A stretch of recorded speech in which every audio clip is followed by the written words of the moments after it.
मुल्जिम था वो अदालत में मौजूद था। पीछे से जो मुद्दई है वो चंद नामालूम अफराद और चंद नामालूम वकला के साथ आया और आके जो मुल्जिम था उसकी धुरकत बना दी, यानी कि अदालत में उसने अपनी ही अदालत लगा दी। अस्सलाम वालेकुम, मैं हूं आपका होस्ट अब्दुल रहमान।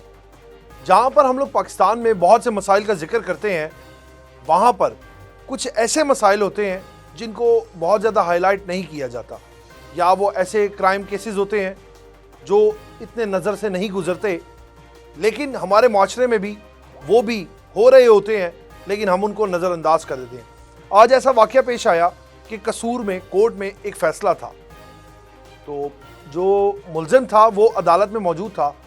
पीछे से जो मुद्दई है वो चंद नामालूम अफराद और चंद नामालूम वकला के साथ आया और आके जो मुल्ज़िम था उसकी धुरकत बना दी, यानी कि अदालत में उसने अपनी ही अदालत लगा दी। इतना उसको शदीद उस पर जुल्म किया कि उस मुल्ज़िम को मारा गया। भले ही वो मुल्ज़िम है, उसने जुर्म किया है, लेकिन अभी तक उस पर जुर्म साबित नहीं। अगर ख्वा जुर्म साबित हो भी गया है और उसने वो जुर्म किया है, तो इंसानियत इस चीज़ की इजाज़त नहीं देती कि आप किसी के साथ इस तरह ज़दोकोप करें, आप किसी को इस तरह मारें। हमारे पास चंद वीडियोज़ मौसूल हुई जो अदालत में वाक़या पेश आया, लेकिन उसको हम लोग इसलिए शाया नहीं कर सकते क्योंकि वो इतना ज़्यादा ज़ख्मी था जो मुल्ज़िम था कि वो शायद ना दिखाई जा सके। लेकिन हमें आए रोज़ इस तरह के वाक़यात देखने में आते हैं। पुलिस एहलकार भी खड़े हुए थे और जब उन्होंने ये सब देखा तो वो भी बेयारो मददगार थे। उन्हें समझ नहीं आ रहा था कि क्या माजरा है कि चंद नामालूम अफराद दाखिल होते हैं और दाखिल होने के बाद मुल्ज़िम की बैठे धुरकत बनाना शुरू कर देते हैं, जबकि कोई वजह समझ नहीं आई। अदालत के हाथ में फ़ैसला दे दिया गया तो यकीनन वो फ़ैसला आला अदलिया पे छोड़ देना चाहिए और उसका फ़ैसला आला अदलिया ही करेगी, जिसका काम उसी को साजे। जो चीज़ आपको नहीं समझ आती तो कानून अपने हाथ में ना ले। और दूसरी जानिब जो हमारे पंजाब में ट्रैफिक वार्डन्स हैं, जो हमारी पंजाब पुलिस है, उसको CTO साहब थोड़ी सी हिदायत की ज़रूरत नज़र आ रही है। थोड़ी सी, चंद अफसरान हैं, सारे नहीं, बहुत मोअज़्ज़िज़ वार्डन्स भी हैं जो सुबह से शाम तक अपने फ़राइज़ सर अंजाम दे रहे होते हैं, चाहे धूप हो, छाँव हो, बारिश हो, लेकिन वो अपने फ़र्ज़ को फ़रीज़ा समझकर अदा करते हैं। वो अपनी ड्यूटी को अपना फ़र्ज़ समझकर अपने सच्चे दिल से अल्लाह को हाज़िर नाज़िर रख कर अदा कर रहे होते हैं। क्योंकि आए रोज़ हम लोग भी रोड पर जब गुज़र रहे होते हैं तो हम लोग देखते हैं कि यार ये वार्डन कितना स्ट्रिक्टली अपनी ड्यूटी को निभा रहा है, यहाँ पर खड़ा है। लेकिन चंद उसमें एक ऐसे अफसरान भी होते हैं जो अपने से ऊपर किसी को अफसर नहीं मानते, वो भी इसी माशरे का हिस्सा है।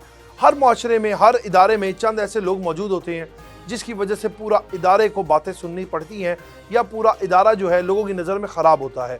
तो हमारे पुलिस में भी यकीनन जिनको हमारा मुहाफ़िज़ कहा जाता है, मुहाफ़िज़ समझा जाता है, अक्सर लोग उनसे ही घबरा जाते हैं। जहाँ पर 11 बजे 10 बजे मार्केटें बंद करने का ऐलान किया गया, वहाँ पर कई इलाकों में तो ऐसे हो गया कि 10 बजे जो है वो पुलिस वाले आते हैं और आके उनको ज़बरदस्ती, मतलब कि गुस्से के साथ, और बोलते हैं दुकानें बंद करो नहीं तो तेनों उठा के ले आएंगे। मतलब कि इस तरह का रवैया इख्तियार किया जाता है। मेरे ख्याल से इनको थोड़ा सा, IG साहब आपसे दरख्वास्त है कि इनको थोड़ी सी ट्रेनिंग की जाए, हिदायत दी जाए। जैसे शाहिद कांस्टेबल था, आपने उसका इलाज करवाया, इलाज करवाने के बाद आज वो एक मोअज़्ज़िज़ शहरी है।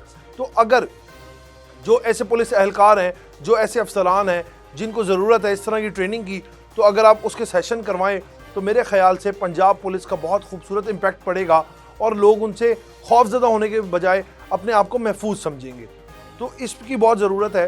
कल रात मैं एक रोड से गुजर रहा था तो वहाँ पर मैंने क्या देखा कि 5 पुलिस एहलकार, ट्रैफिक वार्डन, ये इकबाल टाउन का इलाका है, दुबई चौक उसको कहा जाता है, वहाँ पर खड़े थे और ट्रैफिक का निज़ाम इस कदर धर्म भरम था कि ट्रैफिक फंस चुकी थी। एक गाड़ी लेफ़्ट साइड से आ गई और एम्बुलेंस सीधी जा रही थी, वो भी ब्लॉक हो गया, सामने से आने वाली ट्रैफिक भी आ गई, वो चौक जाम हो गया। और वो जो 5 ट्रैफिक एहलकार थे वो गोया सिर्फ इस चीज़ में लगे हुए थे कि बग़ैर हेलमेट वाले हजरात का चलान पे चलान कर रहे थे। ठीक है, उन्होंने रूल्स की खिलाफ वर्जी की है, चलान उनको करना चाहिए, उन्होंने वायलेशन की है, उनको जुर्माना होना चाहिए यकीनन। लेकिन दूसरी जानिब आपको ट्रैफिक के निज़ाम को भी देखना है, और अगर आप किसी को रोकते हैं तो आप थोड़ा पेशेंस से, सिला रहमी से बात करें। एक हज़रत वहाँ पे खड़े थे जिनके पास हेलमेट ना था, क्या पता उनके घर में खाने के लिए 2 वक्त की रोटी भी है या नहीं, लेकिन वहाँ पे खड़े ट्रैफिक वार्डन का एक ही मौक़िफ़ था کہ 200 रुपये का चालान होगा आपका और फिर आप यहाँ से जाएंगे। उसकी ये वजह थी, उस बंदे ने कहा कि मेरे पास जेब में इस वक्त सिर्फ 30 रुपये हैं और मैं ये ट्रैफिक जो आप चालान कर रहे हैं वार्डन साहब, मैं ये जमा कराने की इस्तात नहीं रखता। हो सकता है कि उसकी जेब में उस वक्त वाकई ही पैसे ना हो। जो हालात है, महंगाई इतनी है कि अवाम परेशान तो है, लेकिन जब इस तरह का कोई वाक़या होता है तो थोड़ा सा आपको चाहिए कि आप भी कोऑपरेट करें अवाम के साथ। आप हमारे मुहाफ़िज़ हैं, ना कि अपने आप से खौफज़दा करें अवाम को। क्योंकि जिस तरह आईजी साहब हैं, एक मोअज़्ज़ज़ शहरी हैं, पढ़े लिखे ऑफिसर हैं, और जिस तरह से वो पंजाब के डिपार्टमेंट को, पुलिस डिपार्टमेंट को बेहतर बनाने के इक़दाम कर रहे हैं, तो मेरे एक आइडिया के मुताबिक यहाँ पर भी एक सेशन होना चाहिए जिसमें पंजाब पुलिस को ये तरबियत की जाए कि आप जो है किस तरह से डील करते हैं। आप जब किसी के पास जाते हैं, एक बाहर यूरोपियन कंट्रीज़ हमें वैसे तो बड़ी पसंद है, और आप उनकी फोर्सेस देखें, आप उनकी पुलिस देखें कि जब वो किसी को अरेस्ट करती हैं या कोई वायलेशन होती है, वो उसको जुर्माना करते हैं। वो उनका एक अखलाक, उनका एक तरीका, नबी पाक सल्लल्लाहु अलैहि वसल्लम की यहाँ पे एक हदीस याद आ गई कि तुम में से बेहतर वो है जिसका अखलाक अच्छा है। तो हमें इस तरह होना चाहिए। वो किस तरह से गाड़ी के करीब जाके उसकी विंडो नॉक करके और बड़े ही एहतराम से पूछते हैं कि आप अपना लाइसेंस दिखा दें, आप अपने कागजात दिखा दें, ना कि इस तरह के तू बार आ मैं तेनू दसांगा। खैर, इस तरह के वाक़यात में कमी इसी तरह आ सकती है कि आईजी साहब आप इस पर थोड़े नज़र गौर करें ताकि हमारा माशरा बेहतर हो जाए। इसी के साथ अपने मेज़बान को आप इजाज़त दें। आपसे फिर मुलाकात होगी एक नए व्लॉग के साथ। तब तक के लिए अल्लाह निगहबान।